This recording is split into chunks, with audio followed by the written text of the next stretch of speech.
Hello. Well, today we're going to talk about a very serious topic. You may have heard the story of Felicia Loalbo Melendez. She was an 11-year-old who was found unconscious in the girls' bathroom in a New Jersey school. 11 years old. 2 days later, she was pronounced dead, obviously from bullying. That's what they're saying. Let's watch the video and hear what she says when she was alive. Take a look at the video. If you are listening to this, my name is Felicia. You may know that, I was one of the last owners of his phone. Unless you were me, and, you're listening to this from the future. Then say hello to future mom, future dad, future brother Ryan, future Ja, future Jeanette, future everyone. Just say hi to them for me. And never be bad, never give up on your friends, never, ever be a bully. Never be a bully. Or no one won't be talking to you. And I don't want that. I just don't. And I know you don't too. So listen to me. Never be bad. Okay? So her mom said that she has been complaining to the school for several years. She complained to this particular school 4 times, and nothing had been done each time that she made the complaint about her child being bullied.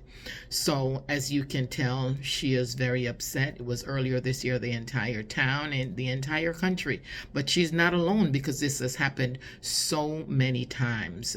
People have inflicted wounds on themselves due to bullying, or the bullies have inflicted deadly wounds on the person. What is bullying anyway? Let's define it. Well, according to the National Bullying Prevention Society, they say it's a deliberate, repeated attempt to harm the person, whether it's psychologically or physically, to put them down, to make them be less than they are. Okay? Why does this happen? Why? Well, if they're different, physically different, they want to kind of like put them in a box and throw the key away. Psychologically different, they have taught, whether they speak with an accent or they're speaking with a lisp, whatever it may be, they're different. So those are usually picked on a lot. Many times the bully needs power and they need control. They want to be popular, and they want to be in charge. So they have seen this happen many times. Many times the bullies have been bullied. They have been the victims themselves. So when they come to school, they now want to feel like they're in charge. They want to be the one that, the most important, the most popular. So they're going to do what's been done to them. They want to get that feeling. So whether it's an older brother or an older sister, it happens a lot. So they decide that they're going to be bullying someone else. And the bully actually has no empathy. They don't think about anything else more than what they think they're going to get from it, how they're going to feel. Okay, exactly. Who do they target? Like I said, they target someone who's different. If they're usually anxious or they worry a lot, they target them. If they're isolated, they're targeted as well. If they're withdrawn from society, like they don't usually walk around with a lot of people and they're kind of loners, they usually target those people. Now, the question is, what is it that they actually do when they target the bullies, right? What do? They threaten them. They call them names.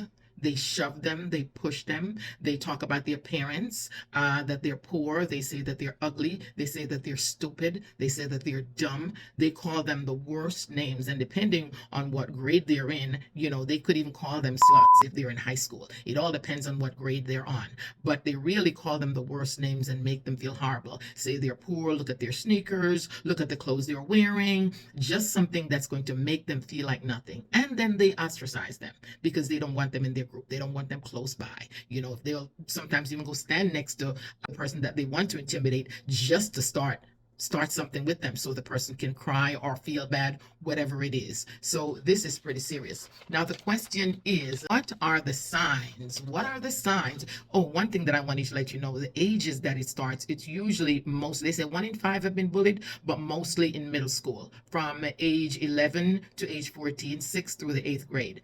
We have it in elementary, we have it in high school, but most of the times it's in middle school where they're adolescents. Everybody's trying to find themselves. Everybody's trying to be the best, the most social, the most intelligent. They just do everything to stand out. And bullying is one of them. Bullying is one of them. So, what are the signs that you should look for that your child is probably bullied? What sign do you look for? Well, you have to look sometimes your physical signs, but sometimes they're not. But usually they want to avoid school. They don't really want to go to school. They have aches and pains, back aches, stomach ache, headaches, all kinds of aches. Their items are missing that you send them to school with. They usually don't sleep at night. Sometimes they wet their bed. And a lot of times the messages that they get on their phones usually get more frequent. Okay, so you know that some bullying things are going on there. That's why they're getting all these messages. So be careful with it, because understand that they're not going to tell you because they don't want to be something else added on to it, them being a snitch. So they're not going to tell you that. They feel weak, they feel ashamed, and they don't want to be snitched, so they won't tell you. So you have to look for those signs and be careful when you start talking to them about it. But I will tell you, I will not tell you exactly what to do right now. These are the signs. Just watch out for the signs. The next time we'll talk about what to do if you're the parent of a bully, what to do if you're the parent of the victim of the bully. Okay, because none of them fare very well. All right, so remember, every child has the right to have a bright future, and that future, fortunately or unfortunately, depends on you. So until next time, subscribe, share, like, comment. Subscribe, share, like, comment. Hillary D. Simpson, your parent success coach, and I will talk with you next time.